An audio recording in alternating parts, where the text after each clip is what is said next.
Didn't see you down there. I'm gonna be winterizing my jet ski. This is gonna be awesome. I got distracted and went for a motorcycle. Look at this. Amazing. Anyways, if you happen to have a 1993 VRX Yamaha 703cc twin 360 jet ski and you want to winterize it, this video may be helpful.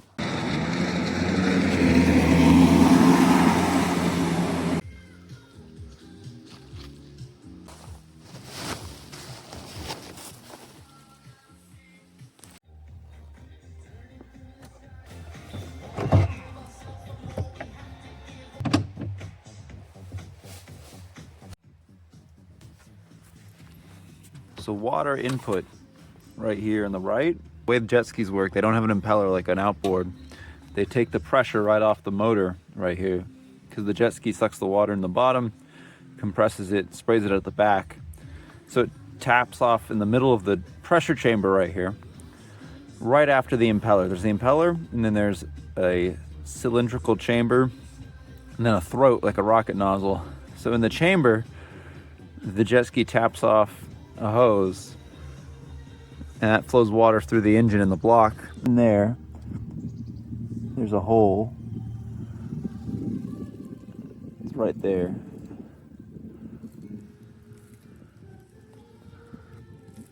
Oh, that's the telltale right there. Behind that, there's another tube back here, and that one flows back, and then the hot water comes back and comes out right there, in line with the stream. So I'm gonna take that hose off and pump water into it, and it should circulate through the motor and come back, and then I'm gonna put antifreeze in there and winterize it. Rock and roll.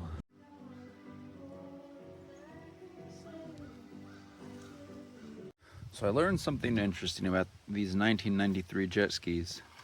Here is the hookup for the coolant on the right. Yours might be different, so I'd check. But with the winterization process, you want to pump water up that, and it will go through the block, come back, and come back out here. But for flushing, you should be motivated to use this tap off on the head right here. See this little guy? And that's different. Oh, if you pump high pressure water into this cooling circuit while the engine's off, if you watch videos, I did research, so you don't have to. People are all about, you gotta turn the engine on before you put any kind of pump flush water through it. Water could travel back through the exhaust manifold and into the cylinders. The engine's gotta be running.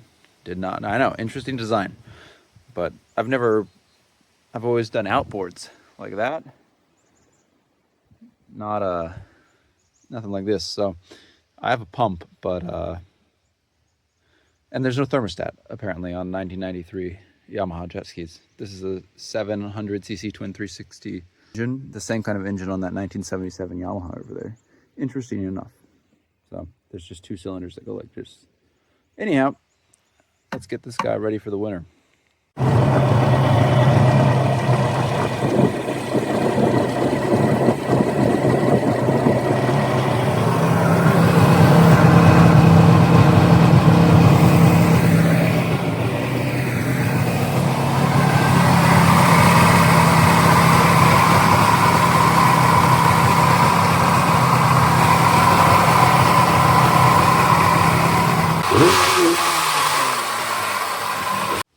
Here's the plan. I have this pump I put together, the cheapest one on Amazon. I just put it in this box. So I'm gonna suck up this antifreeze and pump it in here while the ski's on. First I'm gonna turn it on, then I'm gonna start putting that in.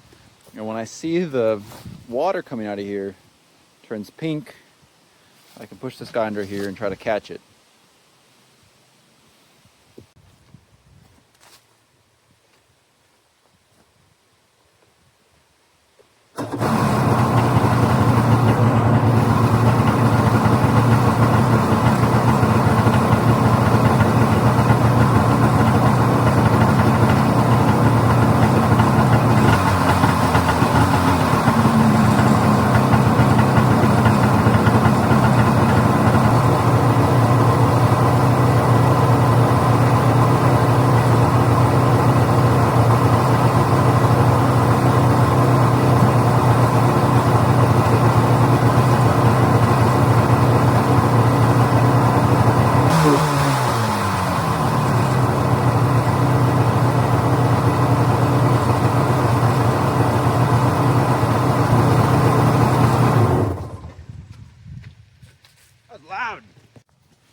If you don't have a pump, you can do the old, if you fill this barrel up, it's a whole kit on Amazon for like 50 bucks or 30 bucks.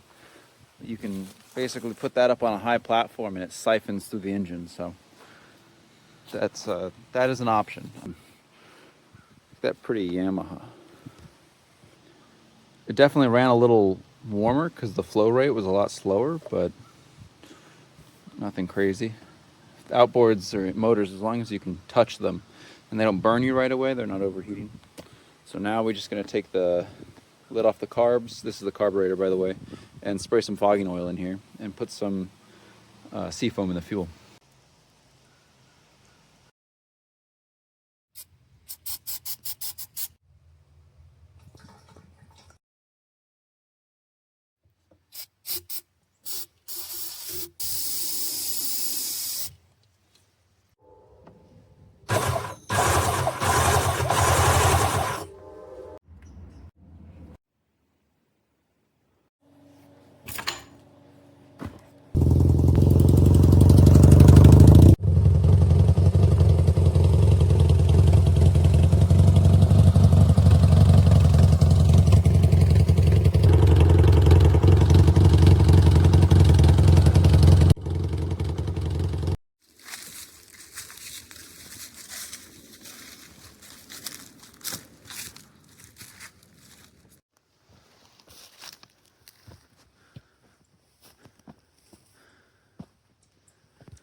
No more sun.